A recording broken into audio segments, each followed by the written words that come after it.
6월 8일 말씀 묵상하겠습니다. 함께 기도하겠습니다.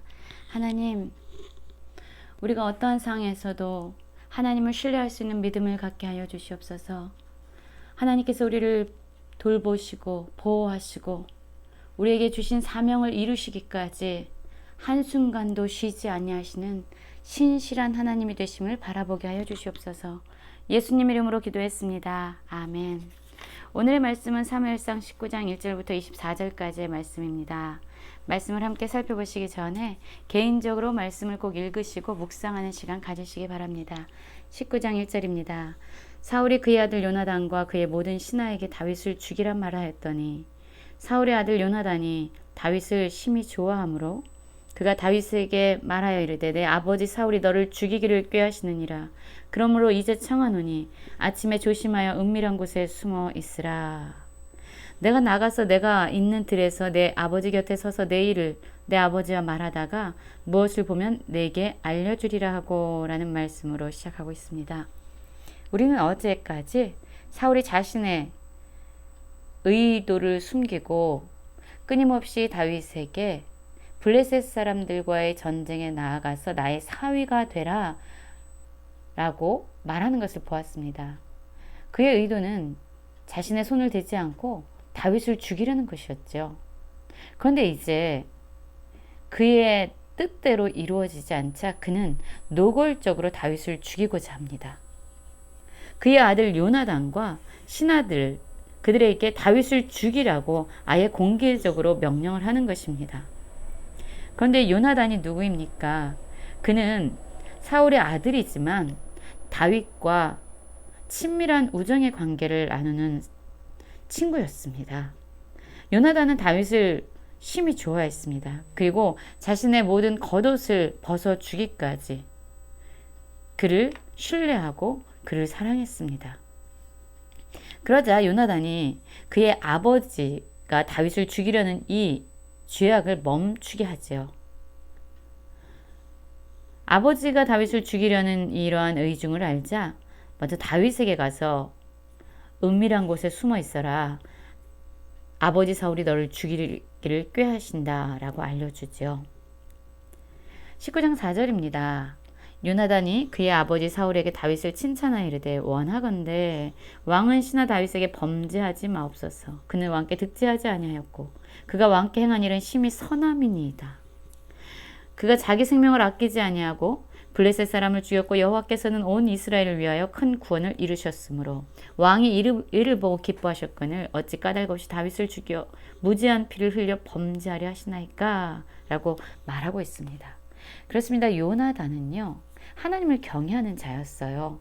모두가 블레셋 사람들을 보고 이스라엘 모든 사람들이 두려움에 떨었을 때에 그는 오히려 여호와의 구원이 사람의 많고 적음에 달리지 않았다라고 하나님을 신뢰하면서 전쟁으로 나아가 공동체에게 격려하고 이스라엘 백성으로 하여금 승리를 거두게 한 그런 사람이 바로 요나단이었습니다. 그는 항상 하나님 앞에 서 있는 자처럼 살아갔죠. 아버지의 죄악을 막아서는 용기, 또한 자신의 친구인 다윗을 무지하게 죽이는 것을 멈추게 하는 그러한 용기를 요나단이 지금 내고 있는 것입니다. 다윗에게 범죄하지 마소서.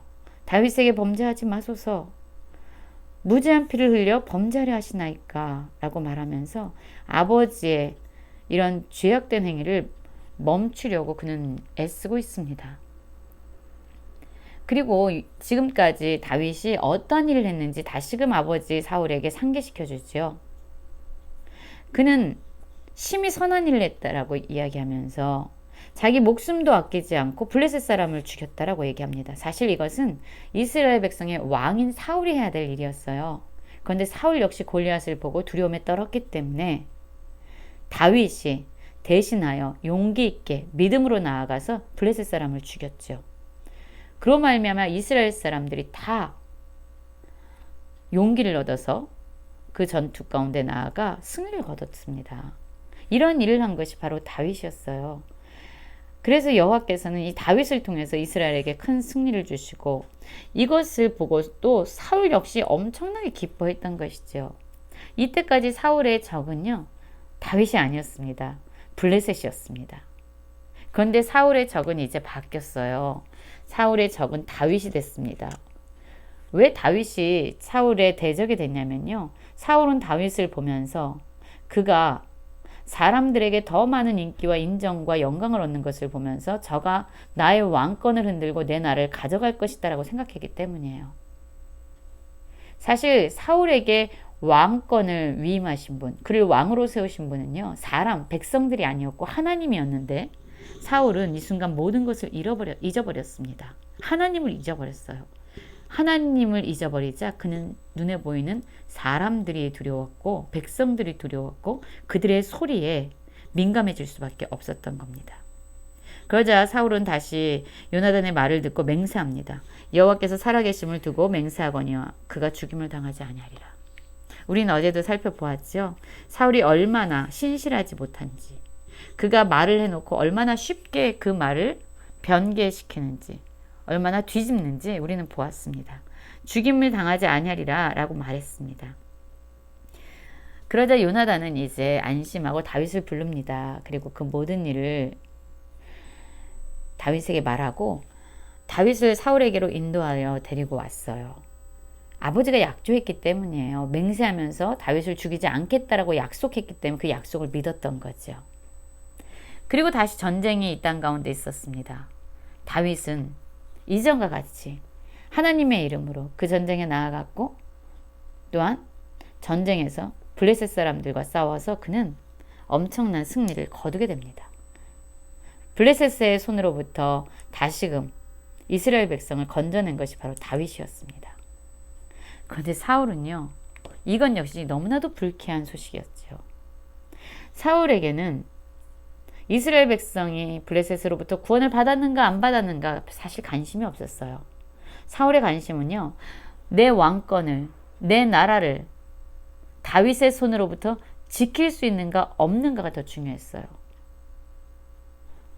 그래서 이제 다윗이 승리한 것을 보고 백성들이 얼마나 또 다윗을 칭찬하고 그를 인정하겠어요. 그러자 그의 안에 있는 질투와 시기심은 더 강해졌습니다. 그래서 손에 단창을 가지고 있을 때 여호와께서 부리신 악령이 사울에게 접하였으므로 다윗이 손으로 수금을 탈 때에 사울이 단창으로 다윗을 벽에 박으려 하였으나 라고 말합니다. 그는 사울 앞에 피하고 사울의 창은 벽에 박힌지라 다윗이 그 밤에 도피하여 라고 말합니다. 사울은 여전히 요나단에게 한 약속을 지키지 않고 있습니다. 다윗을 죽이지 않겠다라고 약속했지만 그의 마음의 시기와 질투를 자신의 힘과 자신의 능력으로 억압할 수 없었고 그의 마음 안에 있는 그러한 악함은 그의 모습을 통해서 행동을 통해서 나타나게 된 거지요. 그리고 이제 다윗을 죽이려는 그의 의지는 더욱더 확고해집니다. 사울이 전령을 다윗의 집에 보내게 되죠.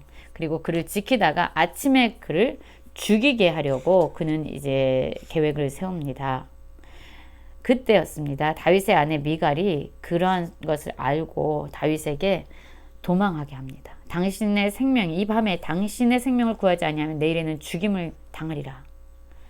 미갈이 그리고 다윗을 창에서 달아 내리게 돼서 다윗은 그곳에서 안전하게 피해 가게 되죠.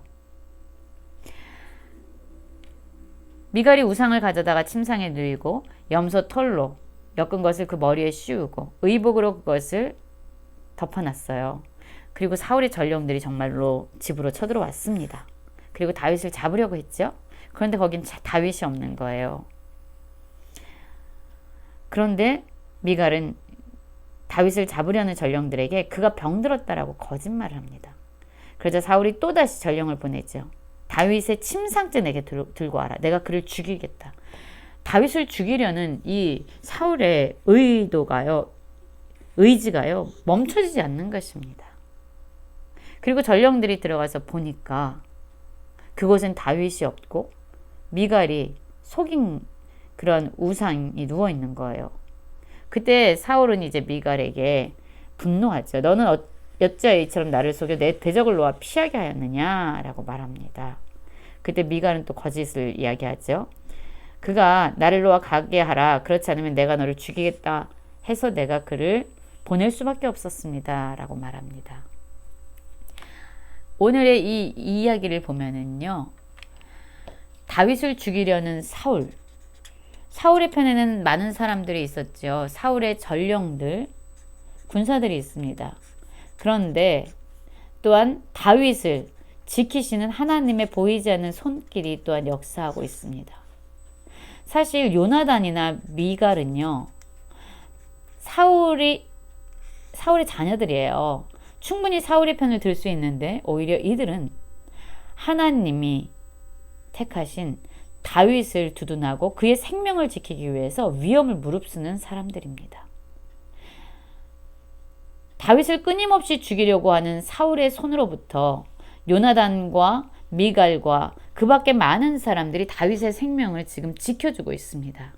이것은 결국 다윗의 생명을 하나님이 보호하시고 보존하고 계심을 우리는 알게 됩니다. 그렇습니다. 하나님께서 사명을 맡기신 자는요.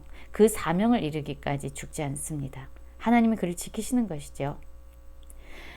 결국 다윗은 도피해서 라마로 가서 사무엘에게로 가서 사울이 자기에게 행한 모든 일을 말하게 되죠. 그리고 사무엘과 다윗이 라마 나옳에 있게 됩니다. 사울은 다윗을 죽이려는 그의 의지를 전혀 꺾지 않고요. 그곳에 또한 전령을 보냅니다. 그런데 놀라운 거는요. 다윗을 잡으러 갔던 전령들마다요. 하나님의 영에 사로잡혀서 예언을 하는 거예요. 계속적으로 이런 일이 일어나자 이제 사울이 직접 그곳으로 나아가게 되죠. 사울도 라마로 가서 세구에 있는 큰 우물에 도착하여 물어 이르되 사울과 다윗이 어디 있느냐? 어떤 사람이 라마나옳에 있나이다 라고 대답했어요. 그러자 사울이 이제 다윗을 잡으러 라마나옳으로 갑니다. 그런데 하나님의 영이 그에게도 임하는 겁니다. 그는 끊임없이 예언을 하면서 또한 걸어가고 또한 그의 옷을 벗고 사무엘 앞에서 예언을 하며 하루 밤낮을 벗은 몸으로 누웠더라 라고 말하죠. 이 옷은 왕으로서 사울의 그 권위를 나타내는 것입니다. 다윗을 잡기 위해서 온 힘과 모든 권력을 동원해서 나아갔던 사울은 다윗을 잡아 죽이기는커녕 오히려 자신의 수치도 가리지 못하고 벌거벗은 몸으로 사무엘 앞에서 중얼중얼 예언을 하는 그러한 초라한 모습으로 변화됩니다. 다윗을 죽이려 하는 이 사울은 결국 자신의 몸 하나도 가눌 수 없는 연약한 존재로 그렇게 수치스러운 존재로 드러나고 있습니다.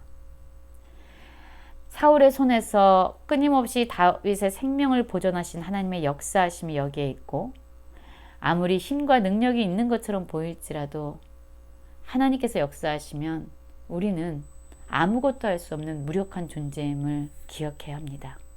오늘도 이러한 겸손한 마음으로 하루를 살아내는 모든 성도님들 되시길 간절히 기도합니다.